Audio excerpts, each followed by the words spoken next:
అయితే మన future of the Telangana KTR ఒక నిమిషం ఒక దండం పెడతా రాగే ఒక్క అయిపోయింది. అయితే is not a man, is a power. తెలుసు కదా, తెలుసా లేదా?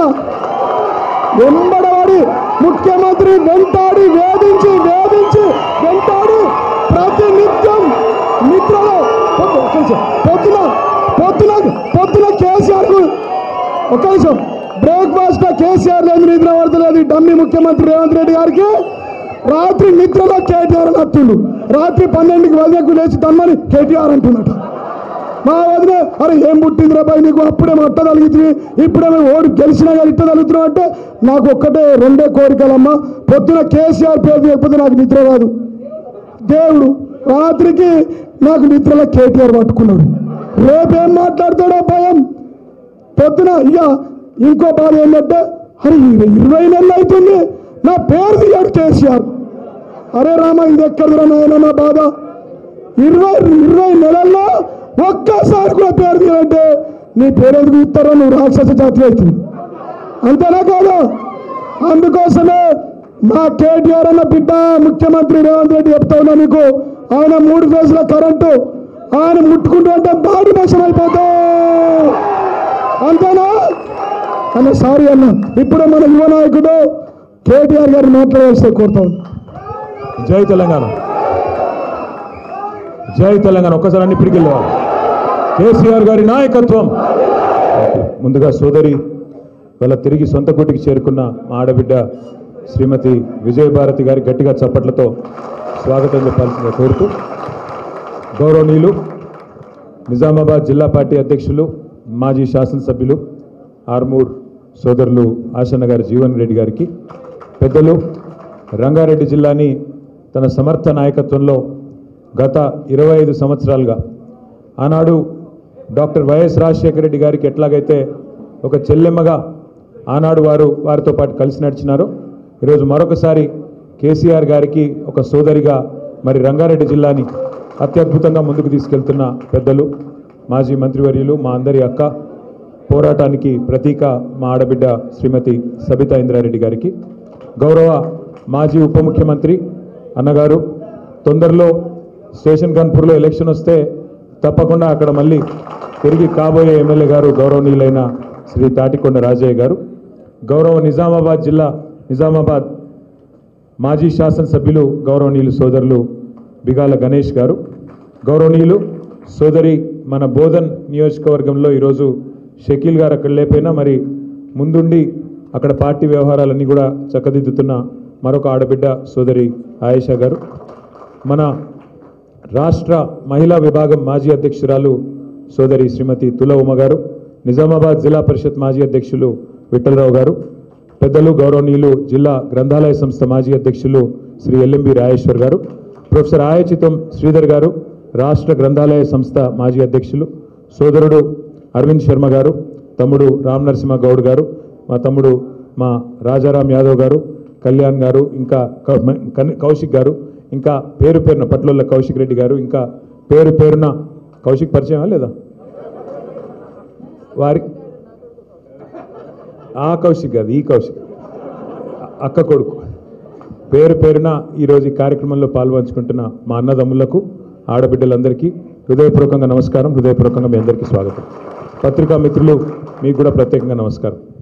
ఈరోజు భారతీయ జనతా పార్టీని వదిలిపెట్టి అక్కడ స్టేట్ కౌన్సిల్ సభ్యురాలుగా ఉన్న తన పదవిని కూడా వదులుకొని నేను తిరిగి తెలంగాణ రాష్ట్రం మళ్ళీ బాగుండాలి అంటే తప్పకుండా పెద్దలు కేసీఆర్ గారి నాయకత్వంలోనే ఇది సాధ్యం అనే ఒక ఆలోచనతో తిరిగి వచ్చిన మన విజయభారతి గారికి మళ్ళొక్కసారి హృదయపూర్వకంగా స్వాగతం.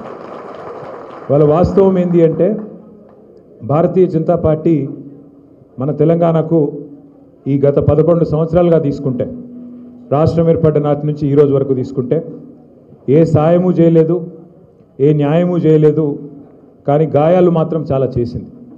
1 కాదు 2 కాదు.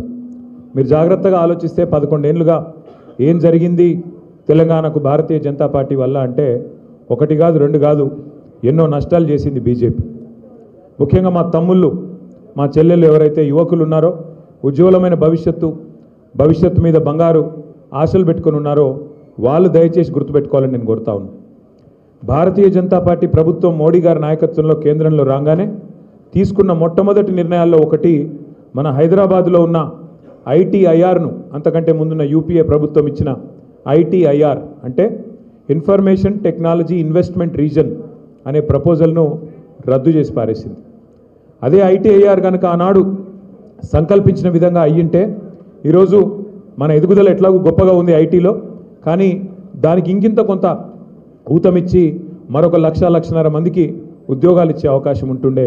కానీ దాన్ని బొందబెట్టింది, యువకుల కళ్ళల్లో మట్టి కొట్టింది, వాళ్ళ ఆశలకు గండి కొట్టింది ఖచ్చితంగా భారతీయ జనతా పార్టీ, ముఖ్యంగా మోడీ గారి నాయకత్వం.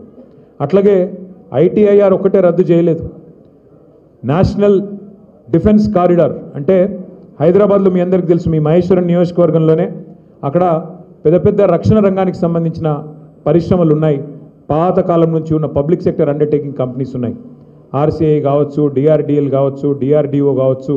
అక్కడ కలాం గారు కూడా, మాజీ రాష్ట్రపతి అబ్దుల్ కలాం గారు కూడా దాదాపు 15 ఏళ్ల పాటు ఇక్కడే మన నగరంలో ఉండి మిసైల్ మ్యాన్గా పేరు తెచ్చుకున్నారు. మిసైల్ రంగంలో, క్షిపణుల తయారీలో కూడా వారు శాస్త్ర పరిశోధనలు కూడా చేసినారు. అట్లాంటి పరిశ్రమలన్నీ అక్కడ మహేశ్వరం దగ్గర, ఓల్డ్ సిటీ దగ్గర ఇవన్నీ కూడా ఉంటాయి. అట్లాంటి ఎన్నో పరిశ్రమల వల్ల హైదరాబాద్లో దాదాపు 1000 పైచిలకు రక్షణ రంగానికి సంబంధించిన పరిశ్రమలు కూడా తర్వాత ప్రైవేట్ రంగంలో కూడా వచ్చినాయి. అందుకే మనం అడిగినాం కేంద్ర ప్రభుత్వాన్ని, ఇక్కడ నుంచి బెంగళూరు, ఎందుకంటే బెంగళూరులో కూడా హెచ్ఏఎల్ లాంటి సంస్థ, హిందుస్థాన్ ఏరోనాటిక్స్ లిమిటెడ్ లాంటి సంస్థ ఉంది. హైదరాబాద్కి బెంగళూరుకి ఒక రక్షణ కారిడార్ ఇవ్వండి, నేషనల్ డిఫెన్స్ కారిడార్ ఇవ్వండి. ఇచ్చినట్టయితే మా రంగారెడ్డి జిల్లాలో, మా మహబూబ్ నగర్లో, అట్లాగే కిందికి కర్నూలు, అనంతపూర్లో కూడా మరి చాలా ఉద్యోగాలు వస్తాయి. ఈ ప్రాంతంలో పిల్లలకి లక్షల ఉద్యోగాలు వస్తాయంటే నిజానికి అన్ని అనువుగా ఉన్నా, ఇక్కడ నిజానికి అన్ని వసతులున్నా, ఇక్కడ మంచి టాలెంటెడ్ పిల్లలున్నా దానికి కూడా గండి కొట్టి దాన్ని తీసుకొని పోయి ఉత్తరప్రదేశ్లో పెట్టుకున్నారు. ఐటీఐఆర్ రద్దు చేసినారు, నేషనల్ డిఫెన్స్ కారిడార్ రద్దు చేసినారు. దాంతోపాటు సరే వాళ్ళు ఇవ్వలేదు, ఇవ్వాలనుకోలేదు, వాళ్ళకి ఇష్టం లేదు, తెలంగాణ మీద ప్రేమ లేదు బీజేపీకి, మోడీ గారికి, కాబట్టి ఇవ్వలేదు. కానీ మనం కష్టపడి తెచ్చుకున్న పరిశ్రమల్ని కూడా ఇలా ఎత్తుకొని పోతున్నది బీజేపీ ప్రభుత్వం. నిన్న మొన్న మీరు వార్తల్లో చూసుండొచ్చు, కేన్స్ అనే ఒక పరిశ్రమ, 3,000 కోట్ల పరిశ్రమను మన ప్రభుత్వం ఉన్నప్పుడు కేసీఆర్ గారి నాయకత్వంలో నేను, శ్రీమతి సవితా ఇంద్రారెడ్డి గారు కష్టపడి వారిని ఒప్పించి మన రంగారెడ్డి జిల్లాలోనే పెట్టుబడి పెట్టడానికి ఒప్పించి తీసుకొని వచ్చినాం. కొంగర్ కలాం కాడ ల్యాండ్ కూడా ఇచ్చినాం.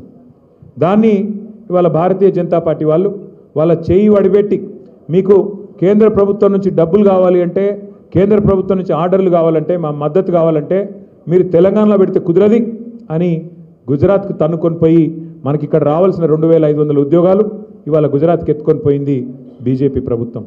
అట్లాగే మైక్రాన్ అనే మరొక సంస్థ, వాళ్ళు కూడా మొత్తం దాదాపు 7-8 వేల కోట్ల పెట్టుబడి ఇక్కడ పెడతామని చెప్పి మౌఖికంగా ఒప్పుకున్న తర్వాత సమస్యనే లేదు, ఇక్కడ పెడితే మీకు ప్రోత్సాహకాలు ఇవ్వం, మీకు కేంద్రం ప్రోత్సాహం ఉండాలంటే గుజరాత్కే రావాలని చెప్పి గుజరాత్లోని దొలేరాకు పట్టుకొని పోయింది బీజేపీ ప్రభుత్వం. మహేశ్వరం నియోజకవర్గంలో అక్క ఆనాడు మరి మా ప్రాంతంలో ఉద్యోగాలు రావాలి, మా ప్రాంతం అభివృద్ధి చెందాలని చెప్పి శ్రీమతి సబితా ఇంద్రారెడ్డి గారు ఏదైతే పట్టుబట్టినారో దానికి అనుగుణంగా ఫ్యాబ్ సిటీ నిండిపోతే మన ప్రభుత్వంలో మరి మహేశ్వరంలో ఇంకొక ఎలక్ట్రానిక్స్ పార్క్ కూడా ప్రారంభించినాం. అందులో 10 ఎకరాల స్థలం ఒక company advance system intelligent chip design అనే కంపెనీకి ఇస్తే వారికి మరి రాకుండా చేసి దాన్ని కూడా ఇవాళ తమ భాగస్వామి అయిన, ఎన్డీఏ భాగస్వామి అయిన తెలుగుదేశం పార్టీ నడుపుతున్న ఆంధ్రప్రదేశ్ రాష్ట్రానికి దాన్ని కూడా మొన్ననే మంజూరు చేసింది బీజేపీ ప్రభుత్వం. ఇవి నేను చెప్పిన ఈ మచ్చుకు 3 మాత్రమే, మచ్చుకు 3: ఐటీఐఆర్ రద్దు, నేషనల్ డిఫెన్స్ కారిడార్ రద్దు, అట్లాగే ఇక్కడ మనం తెచ్చుకున్న పరిశ్రమల్ని కూడా తీసుకొని పోయింది మోడీ గారి నాయకత్వంలోని భారతీయ జనతా పార్టీ. ఇంత మాత్రమే కాదు, శ్రీమతి సబితా ఇంద్రారెడ్డి గారు విద్యాశాఖ మంత్రిగా ఉన్నప్పుడు ఒకసారి కాదు ఎన్నోసార్లు ఢిల్లీకి పోయి అక్కడ పెద్దలను అడిగినాం, మీరు చట్టం ప్రకారం మాకేం మీరు మెహర్బానీ చేస్తలేరు, చట్టం ప్రకారం మీరు మాకు ఇవ్వాలి, నవోదయ పాఠశాలలు కొత్త జిల్లా ఏర్పడితే జిల్లాకు